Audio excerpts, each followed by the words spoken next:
बिस्मिल्लाहिर्रहमानिर्रहीम। अस्सलाम वालेकुम नाज़रीन, आप यूट्यूब चैनल देख रहे हैं। मैं इमरान खान हूँ। सबसे पहले नाज़रीन, अपनी मशहूरी का इन्हें इतना शौक़ है कि ब्राज़ील में कोई एक कॉन्फ्रेंस होने जा रही है।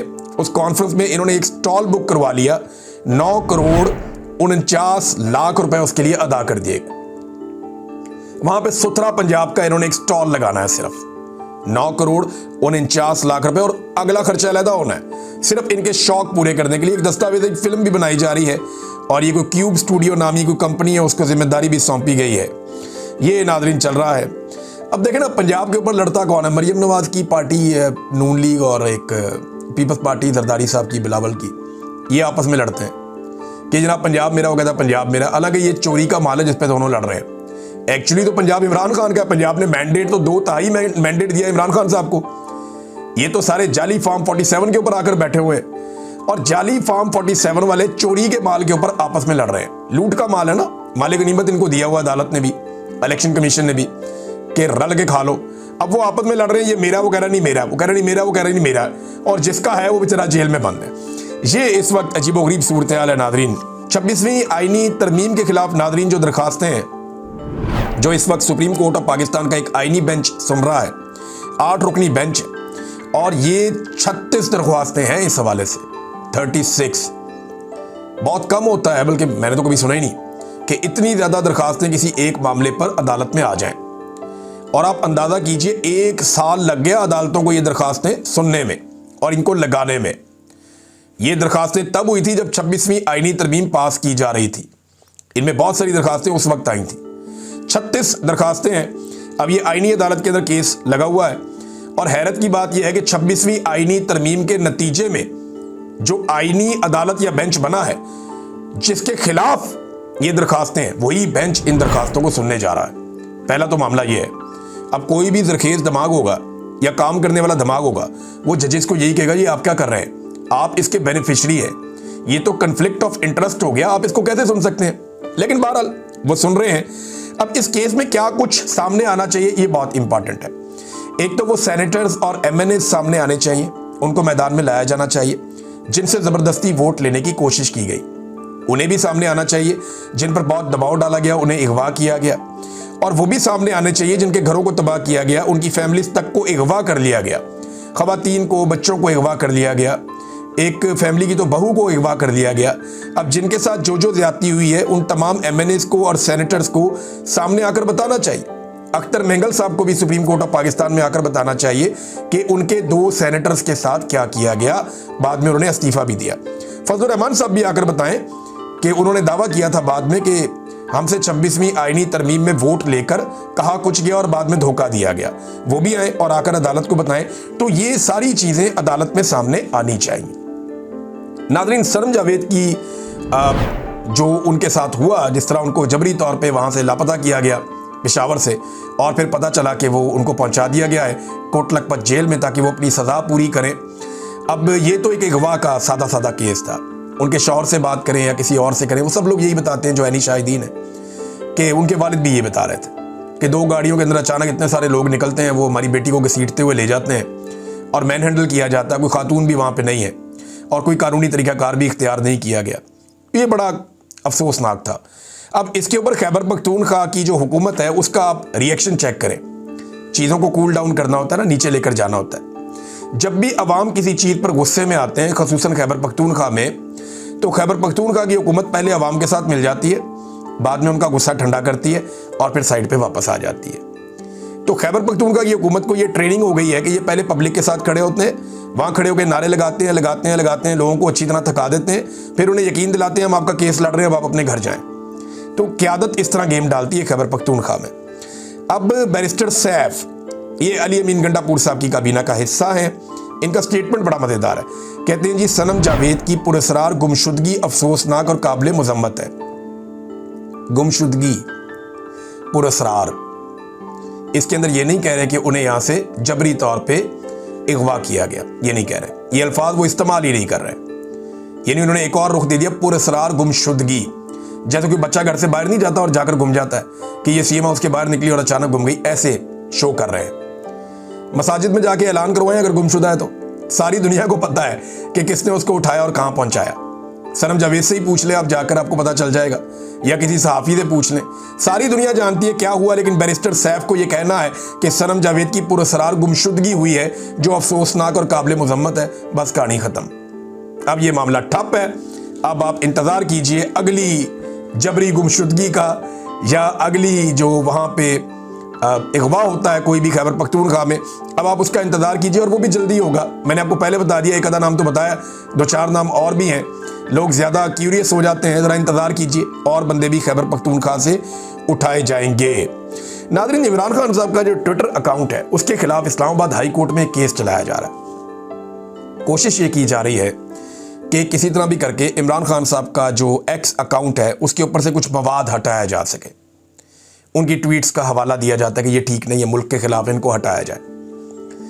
देखिए, बड़ी कोशिश कर रहे हैं। फ़र्ज़ करें कि ये कोशिश में एस्टेब्लिशमेंट ने जिद पकड़ी हुई है ना कि कुछ ना कुछ करके इमरान खान साहब से भी जवाब मांग लिया अदालत ने। 2 हफ्ते का टाइम उसमें दे दिया गया कि इमरान खान साहब भी जवाब दें। इमरान खान साहब को चाहिए, इस्लामाबाद हाई कोर्ट में केस है और वो ये कहें जनाब मैं इस केस में खुद ये मुकदमा लड़ना चाहता हूँ, और आ जाए, ऑनलाइन आ जाए, वहाँ पे कैमरा लगाया जाए, वीडियो लगाई जाए, खान साहब वहाँ पे आएँ और बैठ के बताएं जजों को कि उन्होंने ये ट्वीट क्यों किए और वजह क्या है इसकी, और ये ट्वीट जो है वो किस नौइयत के हैं और ये हक़ाइक़ क्या है। अब देखें ना, लोग तो जेलों के अंदर किताबें लिख देते हैं। इमरान खान साहब जो बात करते हैं बाहर जाके उनके ट्विटर अकाउंट पर डाल दी जाती है। अब कोशिश की जा रही है, एस्टेब्लिशमेंट ने जिद पकड़ी हुई है कि ये एक्स अकाउंट से ये मवाद हटाया जाएगा। हार जीत का मसला बनाया हुआ है। अगर ये मवाद हट भी गया तो थोड़ी सी तरमीम के साथ इमरान खान साहब दोबारा ये मवाद डलवा देंगे, फिर क्या होगा? जो पाकिस्तान तहरीक इंसाफ का या आम पाकिस्तानियों का, ओवरसीज पाकिस्तानियों का सोशल मीडिया, वो उसको फिर वायरल कर देगा, एक नया रिकॉर्ड बन जाएगा। तो मेरे ख्याल में जो एस्टेब्लिशमेंट है उसको होशमंदी से और अक्लमंदी से काम लेना चाहिए, हर वक्त लड़ाई के मोड में नहीं रहना चाहिए। जाफर एक्सप्रेस के ट्रैक पे नाजरीन एक मरतबा फिर धमाका हुआ है। ये अफसोसनाक खबर है, और कुछ बोगियां पटरी से उतर गई हैं, 4 जख्मी हो गए हैं। ये वो काम है जो एस्टेब्लिशमेंट को करना है, ये वो काम है जो एजेंसियों को करना है। एक जाफर एक्सप्रेस को हम महफूज नहीं बना पा रहे। हर चौथे दिन उसके ऊपर कोई ना कोई अटैक हो जाता है। एक दिन खबर आती है कि पूरी की पूरी ट्रेन ही अगवा हो गई। ये इंतहाई अफसोसनाक वाकयात हैं जो लगातार बलूचिस्तान में, खैबर पख्तूनख्वा में और दीगर जगहों पे हो रहे हैं। इन वाकयात को रोकने की रिस्पॉन्सिबिलिटी पाकिस्तान की इंटेलिजेंस एजेंसीज की है कि वो पहले से इन चीज़ों के ऊपर इतला दें, इसके ऊपर काम करें, और सिक्योरिटी फोर्सेज इन वाकयात को होने से पहले नाकाम बनाएं। लेकिन लगातार ऐसे वाकयात होते रहते हैं। अब नाज़रीन, एक और ख़बर है, हमास के कुछ मुतालबात सामने आए और ये बड़े इंपॉर्टेंट मुतालबात हैं। मैंने आपको थोड़ा सा बताया था, अब ज़रा इसकी तफसीलात मैं आपके सामने रख देता हूँ, क्योंकि मिस्र में इस वक्त सारे इकट्ठे हैं। डोनाल्ड ट्रंप ने कहा है कि मैं कोशिश करूँगा कि तमाम फ्रीकैन जो जो कमिटमेंट करें उसके ऊपर वो पूरे रहें। अमेरिका ने एक वफद और भिजवाया है मिस्र में, ताकि ये मामला कम से कम जंगबंदी की तरफ जाए और रिजॉल्व हो जाए। अब मैं जब आप ये आज वीलॉग सुन रहे हैं तो कल भी कत्लो गारत गिरी हुई है गाजा में, वहाँ पे जंगबंदी अभी नहीं हो पाई। फिर मैंने आपको ये बताया कि वहाँ पे एक मुतबादिल मलेशिया भी मौजूद है जिसको इसराइल और अमेरिका कुछ हद तक सपोर्ट कर रहे हैं, और फ्यूचर में, और ये मैं नहीं, इंटरनेशनल मीडिया रिपोर्ट कर रहा है, और फ्यूचर में उन्हें ये कोशिश की जाएगी कि या तो खाना जंगी लग जाए या इनके पास गाजा का कंट्रोल आ जाए। अब हमास एक ताकतवर तंजीम है, उनके पास वहाँ पे इक़्तिदार है। अब वो ये कह रहे हैं कि हम एक ऐसे मुआहदे तक पहुँचने की कोशिश कर रहे हैं जो गजा की आवाम की उमंगों पर पूरा उतरे और उनकी उम्मीदों पर पूरा उतरे। अच्छा, ये जो अब हमास के रहनुमा हैं मिस्र में, ये क्या कहते हैं? ये कहते हैं नंबर 1 तो मुस्तकिल और जामे जंगबंदी हो जाए। इसराइली अफवाज जो हैं वो मुकम्मल तौर पे गजा के तमाम इलाकों से निकल जाएं। इंसानी और इमदादी सामान की बिला रोक टोक फरामी यकीनी बनाई जाए। बेघर अफराद की अपने घरों को वापसी हो जाए। गजा की मुकम्मल तामीर नौ का फौरी आगाज़ किया जाए, और ये जो काम है ये फ़लस्तीनी कौमी टेक्नोक्रेट्स के इदारे की निगरानी में हो, और कैदियों के तबादले का एक मुनसिफाना मुआहदा हो जिसमें कैदी हमारे भी छोड़े जाएं और उस तरफ से भी छोड़े जाएं। तो ये नाजरीन हमास ने कहा। डोनाल्ड ट्रंप को लगता है कि वो ये सुलह करवाने के बाद बहुत ज़्यादा एलिजिबल हो जाएंगे एक अमन के नोबेल इनाम के लिए। देखिए, हमारी ना दुनिया के अंदर बात सुनी नहीं जाती, दुनिया में पजीराई होती नहीं है, हमारा मामला दुनिया में उतना उठता नहीं है जितना अमेरिकन का और यूरोपियंस का उठता है। डोनाल्ड ट्रंप के मुकाबले में अभी एक मजबूत उम्मीदवार जो हैं वो ग्रेटा थनबर्ग को करार दिया जा रहा है। ये मैंने आपको पिछले वीलॉग में बताया था, एक खातून है और इन्होंने लड़की है, इसने बहुत ज़्यादा आवाज़ उठाई क्लाइमेट चेंज के हवाले से, पूरी दुनिया में ज़ोरदार आवाज़ इसने उठाई है। और इसके बाद इसने जो भी दुनिया में इस किस्म की चीज़ें आती रही हैं, जैसा कि रशिया ने अटैक किया यूक्रेन के ऊपर, उस पर आवाज़ उठाई, जैसा कि इसराइल ने अटैक किया फ़लस्तीनियों के ऊपर, उस पर आवाज़ उठाई। अब डोनाल्ड ट्रंप ने, मैंने आपको पिछले अपने वीलॉग में बताया था कि इनके बारे में कुछ ऐसे रिमार्क्स दिए कि ये एक नाराज़ खातून है, इसको डॉक्टर की ज़रूरत है, इसको कुछ प्रॉब्लम्स हैं, ये एंगर मैनेजमेंट प्रॉब्लम्स आ रही हैं इसको कोई, और ये कोई प्रॉब्लम मेकर है, यानी ये प्रॉब्लम्स खड़ी करती है। इस किस्म की बातें डोनाल्ड ट्रंप ने की ये खातून के बारे में। इसका मतलब ये है कि डोनाल्ड ट्रंप को इस बात का ख़तरा है कि अमन का नोबेल पीस प्राइज़ लेने की उनकी जो ख्वाहिश है, उसके रास्ते में शायद ये खातून एक रुकावट हो सकती है। अब वो खातून ने वापस जवाब दिया डोनाल्ड ट्रंप को, वो बड़ा दिलचस्प है।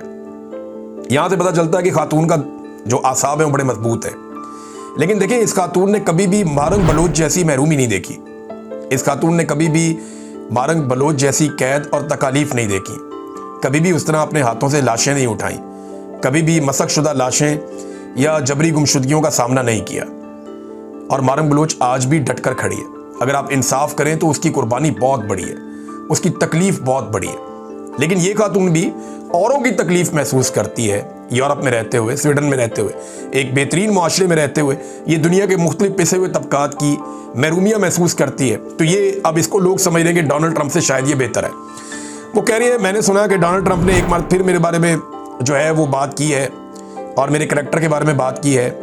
मैं उनके जो मेरी मेंटल हेल्थ के बारे में उनके कंसर्न्स हैं, मैं उन्हें अप्रिशिएट करती हूँ। उन्होंने कहा जी, ट्रंप का अगर कोई मैं रिसीव कर सकूँ ट्रंप की जानिब से कोई रिकमेंडेशंस, तो ताकि मैं डील कर सकूँ ये सो कॉल्ड जो ट्रंप कह रहा है मुझे इश्यूज़ हैं, एंगर मैनेजमेंट प्रॉब्लम्स हैं, क्योंकि मुझे लगता है कि डोनाल्ड ट्रंप भी इन्हीं का शिकार रहा है।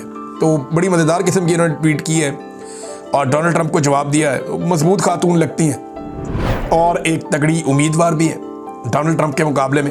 अब देखते हैं कि डोनाल्ड ट्रंप की वो ख्वाहिश जो उनकी बड़े लंबे अरसे से है पूरी होती है या नहीं होती। अब तक के लिए इतने, अपना ख्याल रखिएगा, अपने इस चैनल का भी ख्याल रखिएगा। अल्लाह हाफ़िज़।